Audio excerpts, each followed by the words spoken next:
Okay, so Katie, I have to tell you guys about my real friend and where this came from. That story came from with Katie. So it stems from a first conversation that we had where Katie was trying to argue with the inner voice in my head, and that was telling me I didn't deserve to be somewhere. And Katie was telling me that I did. And I was arguing with her about why she was wrong and I was right.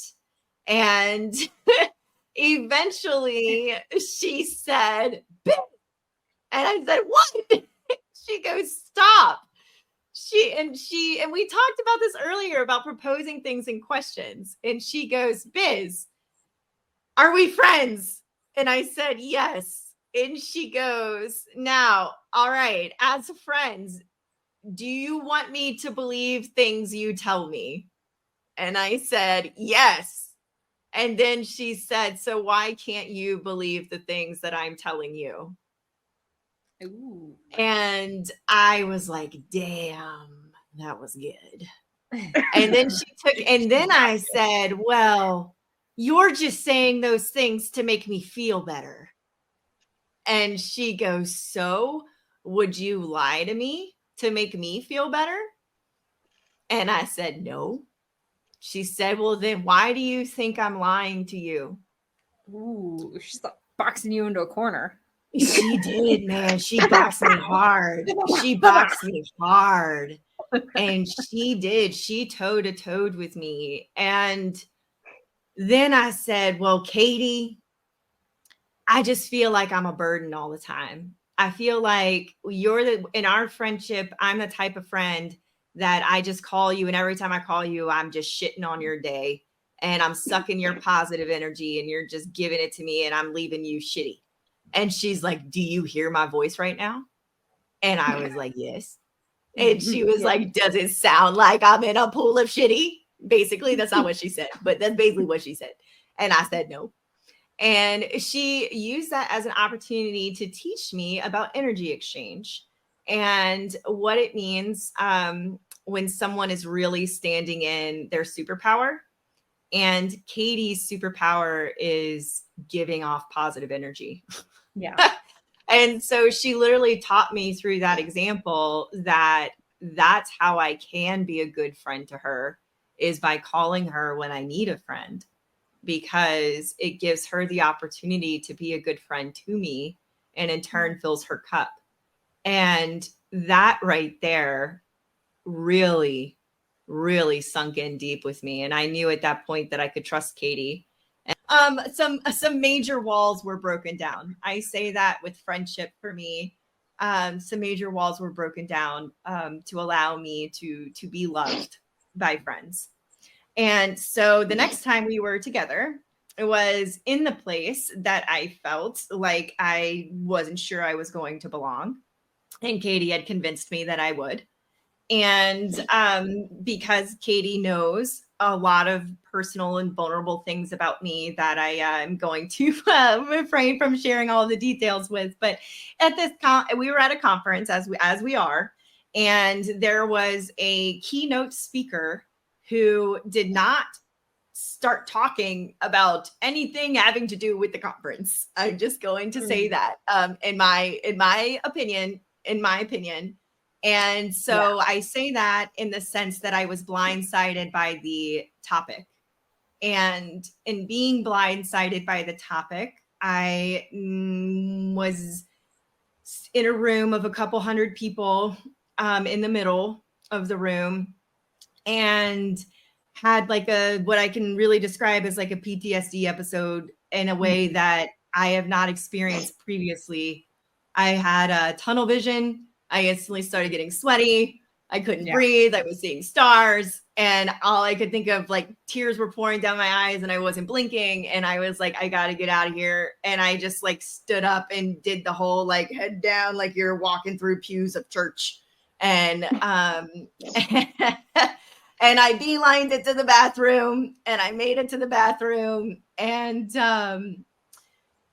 yeah, I will be a little vulnerable about this though. I struggle a lot with my imposter syndrome has turned into some type of social anxiety, which Yeah. is new. It's not something that I had growing up. It's something that I have dealt with in like the past few years of my life in particular. And so it's hard because I know what it feels like not to struggle. Yeah. And so whenever I go to struggle, it's like an argument in my head. And I really need friends. And ever since that conversation, Katie has been that friend for me. And so whenever I have a moment, if she is at the conference or she is not, and I find myself in the bathroom, I text Katie and Katie hits me with an affirmation. And she knows now that when I just say hit me or get me an affirmation, that's what I need.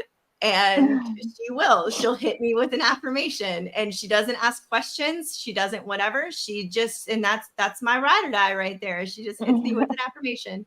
So, Katie happened to be in the room, and this happened to be, I will say like the worst episode, if you'll call it, that I have ever had. And I didn't even think of Katie. I just thought like, I gotta get out of there. And I was in the bathroom and Katie called me. I'm going to try really hard to get through this. Katie called me and I answered the phone and I couldn't speak. And she said, "Where are you?" And I couldn't speak. And then she said, "Are you in the bathroom?" And I couldn't speak. And then she said, "Open up." And I heard her outside of the stall door. And I did. And she hugged me. And she didn't say anything. And I didn't have to say anything. As a woman, a lot of times we feel like we have to justify ourselves when we're embarrassed. Yeah. And Katie saw me in my embarrassment and knew that there was no reason for me to be embarrassed. And just decided that I didn't need to be alone. And so,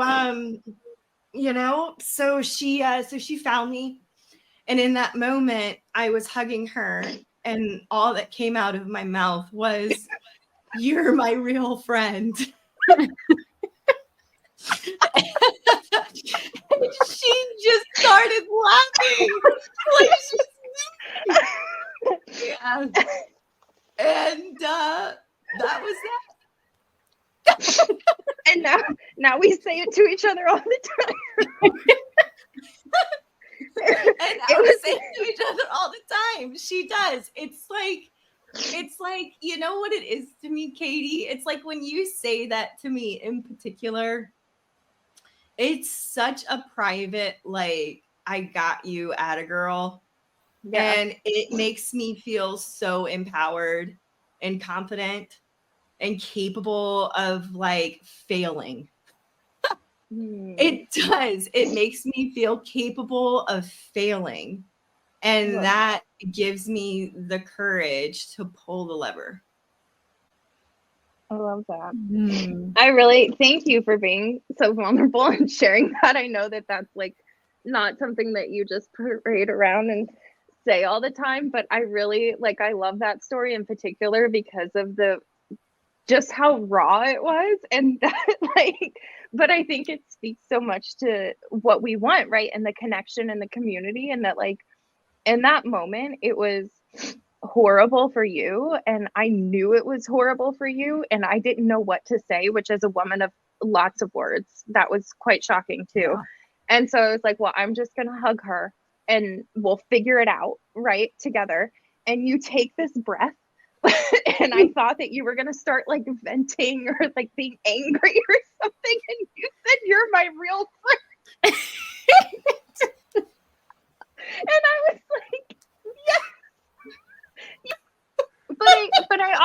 it's like, it's such a testament to, right, like the power of what those connections can have, because in that moment, like, it's so easy to get wrapped up in front of what's in front of you. And instead, like, when you have a connection or a friendship or a bond or a love that's like that strong, it's the thing that pulls you out, right? And I know that we all can think of situations where that's the case. You expect your mind to be wrapped up in the terrible thing that's happening, but when you have something that strong, like, that's the thing that'll pull you out. And I mean, a lot of you witnessed mine during COVID as I fell in love with my now husband, and like the whole world would collapse.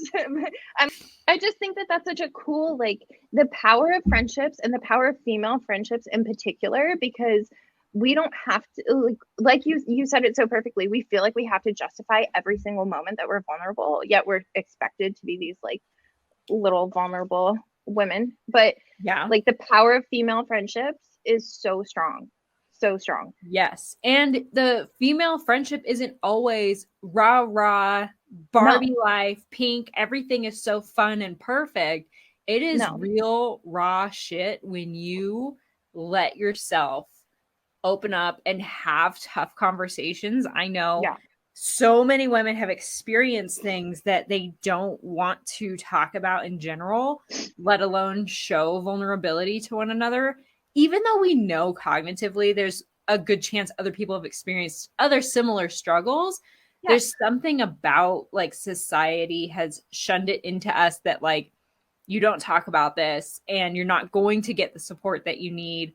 And then on the flip side of that, well, you can't say anything that's going to make it better. So why are you even trying? And the power of female friendship and just being there for one another and allowing feelings to happen, that is like the true drunk girl bathroom to me.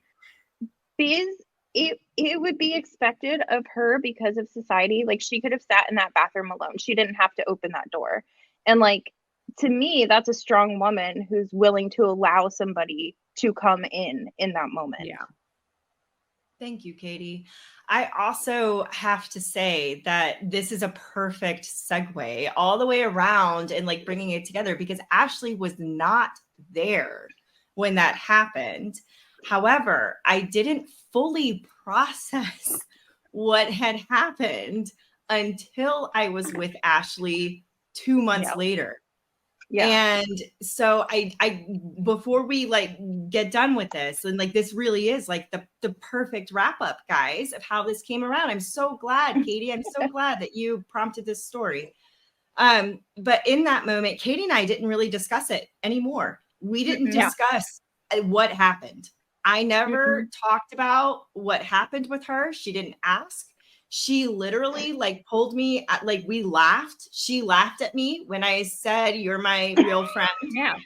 She did. She laughed at me, and we had that little bit of exchange of like comforting, like, "You're okay. Like, everything is okay. This is okay. You are not in danger." And I knew that I was okay. And like, she damn near held my hand the whole way back to her spot at the back of the room with the seat next to her. And she took me out of it. She took me out of the situation. And then we didn't talk about it again. And then she didn't let anybody else talk to me about it either. And like, that right there, like, Katie didn't know. She didn't need to know. She didn't need to know. Right. And that's the thing. Like, so like right there, I'd like to talk about the fact that Katie being my real friend and not saying anything at all is huge. And then you, Ashley, when I was with you 2 months later and not with Katie, and sharing with you like what had happened, and with Katie, like, I was able to fully process that through all of the way. And that's really where it kind of came to this fruition of recognizing how important it is to have the community. And so, you know, the best piece of it though, is that it's not always the hype session support. And at the same time, the hype session support is something that, you know, you can always go back to. And ultimately, I think whenever you're like really done with something, is like, that's when you really know when you can hype it out. And I I don't know, honestly. I don't know if I'm truly at the point where I can hype through that, hype out that specific example. And at the same time, each opportunity that I have where I'm around other women, and the more vulnerable and the more open and the more opportunities, the more beautiful things that are created. So I love yeah. that. Sorry. So I need some hype though. I need some hype this week. You tell me. Hype from your feminist postcard book that Ooh. made its way into my backpack. I love that. Do you know why weak people are afraid of strong, smart, connected women? Why? Because they fucking should be. Oh my God, I love that. Because they fucking should be. Let's fucking go. Pull the lever. Pull the lever. Pull it, Kronk. Biz, I'm gonna need you to get Yzma eyelashes, please. Thank you very much. Thank you guys so much for joining us for our very first episode of We're Your Friends Now. We loved having you, and we cannot wait. Keep an eye out for our next episode dropping soon. We're going to be reading some letters of recommendations that we've actually written for one another. So you're not going to want to miss it. I can guarantee that we will cry again, and you should come cry with us. So we will see you next week.